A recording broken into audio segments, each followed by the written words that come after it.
నమస్తే, welcome to listen TV.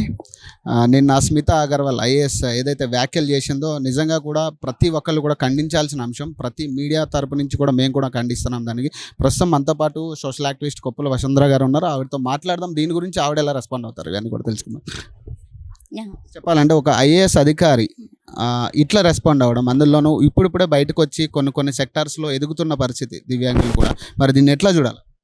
ఇది చెప్పాలంటే గనక వివక్షత, చిన్న చూపు, వాళ్ళ మైండ్ సెట్ అనేది. ఇంకా అంటే మన ప్రపంచంలో ఎంతోమంది భారతదేశంకి వచ్చి విజ్ఞానాన్ని సంపాదించుకొని వాళ్ళు అక్కడ వెళ్ళి ఎన్నో టెక్నాలజీస్ను మన ఇండియన్ వాళ్ళే డెవలప్ చేస్తున్నారు. మళ్ళీ ఏ అవసరం వచ్చినా కూడా ఇండియా వైపే చూస్తుంది ప్రపంచం అంతా. కానీ ఇక్కడ చదువుకొని ఇక్కడ బతుకుతూ మంచి హోదాలో ఉన్న ఇలాంటి వ్యక్తులకు కూడా ఇలాంటి విజ్ఞాన రహితంగా, ఆలోచన రహితంగా వ్యవహరించడం అనేది చాలా సిగ్గుచేటు. ఇలాంటి ట్వీట్లు చూస్తే ఒక ఇంటర్నేషనల్ డిజేబుల్ యాక్టివిస్టులు కానీ, యుఎన్ వాళ్ళు కానీ చూసి నవ్వుతున్నారు అనమాట. అంటే మీ ఇండియన్ వాళ్ళే ఇండియన్ డిజేబుల్ కమ్యూనిటీని ఎంత చులకనగా చూస్తున్నారు, మీకు మీరే సపోర్ట్ చేసుకోరు అన్నట్టు. అక్కడ యుఎన్ నుంచి అంటే మనం 1995 మనకి ఫస్ట్ ఆఫ్ ఆల్ దివ్యాంగుల చట్టం, హక్కుల చట్టంని కల్పించుకోవడానికి నేషనల్ లీడర్ జావేద్ అబీదీ గారు ఎంతో కృషి చేశారు. దానికి ఎవరు సపోర్ట్ చేశారు? యుఎన్ఏ వాళ్ళు సపోర్ట్ చేశారు. అక్కడ ఇంప్లిమెంట్ చేసిన ఎన్నో చట్టాలని దృష్టిలో పెట్టుకొని ఇక్కడ కూడా మనకు అలాంటి హక్కులు కావాలనుకున్నాం. ఇలాంటి విషయాలన్నీ లోకల్గానే కాదు, నేషనల్గా, ఇంటర్నేషనల్గా మన భారతదేశం పరువును మనమే తీసుకుంటున్నాం. ఇది నాట్ ఓన్లీ దివ్యాంగులకి కించపరచడమే కాదు, మన వ్యవస్థని, మన చట్టాల్ని మనమే అగౌరవపరుస్తున్నట్టు. ఒక 25 ఏళ్ల క్రితము సుప్రీంకోర్టు ఒక చట్టాన్ని రూపొందించి ఒక కోట ఇచ్చిన తర్వాత ఒక 24 ఏళ్ళు ఎక్స్పీరియన్స్ ఉన్న ఒక అధికారి ఆ చట్టం ఎందుకు అంటే ఒక ఇండియన్ సిటిజన్గా నువ్వే ఆ చట్టాన్ని ధిక్కరిస్తున్నట్టే కదా. మరి అది ఎలా ఖండించాలంటే అది వాళ్ళ విజ్ఞతకే వదిలేయాలి. ఇప్పుడే కొంతమంది గవర్నమెంట్ గ్రూప్ 1కి సంబంధించి కానీ, గ్రూప్ 2 సంబంధించి కానీ, డిఎస్సిలో కూడా కొంతమంది వికలాంగులు రాస్తున్న పరిస్థితి, గవర్నమెంట్ ఎగ్జామ్స్ కూడా. ఈ టైంలో ఈ వ్యాఖ్యలు మరి వాళ్ళకి ఎట్లాంటి మనోభావాలు దెబ్బతిన్నాయి? వాళ్ళు ఎట్లా ప్రిపేర్ అవుతారు? ఏంటి వాళ్ళ స్థైర్యం పరిస్థితి ఎట్లా?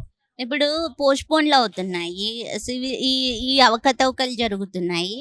ఇవన్నీ ఎలా ఉంటుందంటే వాళ్ళ మైండ్ సెట్ మీద విపరీతమైన ఒత్తిడిని తీసుకొస్తాయి, మానసిక ఒత్తిడిని. అందులోనూ కుటుంబ పరంగా, ఎందుకంటే సివిల్ సర్వీసెస్ కానీ, గ్రూప్స్ కానీ కొన్ని ఏళ్ళ శ్రమ, వాళ్ళు 4 ఏళ్ళు 5 ఏళ్ళు హాస్టల్లో ఉండి చాలని ఈ వనరులతో చదువుకుంటూ ఉంటారు. వాళ్ళ కుటుంబ సభ్యులు ఎందుకు ఇలా అన్నీ ఉన్నాయి, ఇది అవసరమా, వదిలేసి వచ్చి ఇంట్లో కూర్చోక హ్యాపీగా పెన్షన్ వస్తుంది, నీకు అన్నీ అవసరమా అనేదే ఫస్ట్ క్వశ్చన్. ఎందుకంటే 80% ఆఫ్ ద డిజేబుల్ విలేజెస్లో ఉన్నారు. వాళ్ళ family uneducated, lower middle class.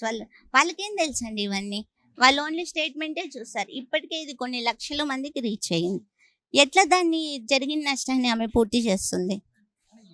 ఆమె పర్సనల్గా తీసుకుని చేసింది అనుకోవచ్చా, లేదా గవర్నమెంట్ ఆఫీసర్గా ఉండి చేసింది అనుకోవచ్చా? దీన్ని ఎట్లా చూస్తారు మీరు? అంటే మీ అంచనా ఏంది?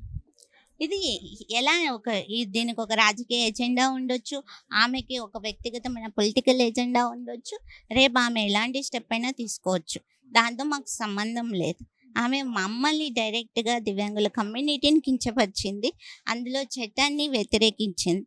సో దీనికి తగినటువంటి చర్యలు అనేటివి ప్రభుత్వ పరంగా వీలైనంత త్వరగా తీసుకోవాలని మేము కోరుకుంటున్నాం. రిజర్వేషన్లు అవసరం లేదన్నట్టుగా మాట్లాడుతుంది. మరి కొన్ని వ్యాఖ్యలు చేసింది ఆమె.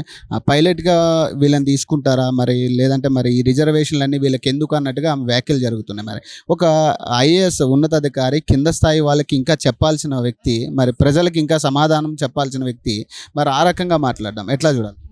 అదే నేను అంటున్నా, కోటాలు అవసరం లేదు అని రీసెంట్గానే కొన్ని రాజకీయ పార్టీలు కూడా వీటి గురించి మాట్లాడుతున్న సందర్భంలో ఈమె ఇలాంటి ట్వీట్ చేయడం అనేది ఖచ్చితంగా దీనికి ఇంటర్నల్గా ఏదో ఒక ఎజెండా ఉంది ఖచ్చితంగా. కానీ ఎజెండా అనుకోవచ్చా, లేకపోతే ఎట్లా? ఖచ్చితంగా పొలిటికల్ ఎజెండా ఉండొచ్చు దీని వెనకాల. కానీ ఇదే ఎజెండా ఎస్సీ ఎస్టీ బీసీ వాళ్ళకు కూడా కోటా అవసరమా అని క్వశ్చన్ చేయొచ్చు కదా. ఓన్లీ డిజేబుల్ వాళ్ళకి ఎందుకు అవసరం అంటే వాళ్ళని టచ్ చేసే ధైర్యం వీళ్ళకి లేదు. మేమంటే ఎవరు మమ్మల్ని ఏమి పట్టించుకోరు, లేకపోతే మేమేమి చేయలేమనేది మన ఎందుకు మిమ్మల్ని టార్గెట్ చేయడం దేని వల్ల అనుకుంటున్నారు? మీ అంచనా ఏంటి? అదే దీని వాళ్ళు ఎలాంటి పొలిటికల్ ఎజెండానో ఉండొచ్చు. దివ్యాంగుల్ని ఎందుకు టార్గెట్ చేయాలనుకుంటారు? అంటే ఈజీ కదా, వాళ్ళు ఏం చేయలేరు కదా. వీళ్ళలాగా త్వరగా రియాక్ట్ అయ్యి వాళ్ళ మీద ఒత్తిడి తీసుకొని రాలేరు కదా. ఈ కమ్యూనిటీస్ని వాళ్ళు కోట్ చేస్తే గనక పొలిటికల్గా వాళ్ళకి ఒత్తిడి వస్తుంది. దాని ద్వారా ఇమ్మీడియట్ రియాక్షన్స్ అవుతాయి. అదే డిజేబుల్ కమ్యూనిటీ అంటే స్వామి కార్యం స్వకార్యం రెండు అయిపోతాయి కదా అన్నందుకు. మెంటల్ ఎబిలిటీ మీద కూడా పడుతుంది అనుకోవచ్చా ఇలాంటి వ్యాఖ్యలు తీసుకుంటే? ఆ, ఎందుకంటే మా కమ్యూనిటీ ఇంకొకటి అంటే లెక్కలు. ఫస్ట్ ఆఫ్ ఆల్ అనధికారికంగా 10 కోట్ల మంది ఉన్న ఇండియాలో అధికారికంగా 2,63,00,000 కదా. ఈ నెంబర్ కూడా డిసైడ్ చేస్తుంది ఎవరిని ఏమనాలి అనేది. లెక్కలు లేనితనం ఇండియాలో దివ్యాంగుల కమ్యూనిటీ. చేసి 24 గంటలు అయింది, మళ్ళీ మీరు ఒక 24 గంటలు ఆమెకి టైం ఇస్తున్నారు. మరి ఈ 24 గంటలు ఆమె నుంచి రెస్పాన్స్ రాకపోతే ఏంటి పరిస్థితి? నెక్స్ట్ చర్యలు ఎలా ఉంటున్నాయి, కార్యాచరణ? మేము పరువు నష్టం దావా వేస్తామండి. అన్ని కమిటీస్ నుంచి జిల్లాల వారీగా అందరూ డిజేబుల్ గ్రూప్స్ కలిసి మేము అన్ని స్టేషన్లో కూడా మేము కేసులు నమోదు చేయాలనుకుంటున్నాం. లేదు, మేము శాంతియుతంగానే చేయాలనుకుంటున్నాం. ఎందుకంటే ఇప్పుడు ఆల్రెడీ సమావేశాలు జరుగుతున్నాయి కాబట్టి మేము ఏమి గొడవలు పడదలుచుకోలేదు. శాంతియుతంగా పోరాటం చేస్తాం. Thank you.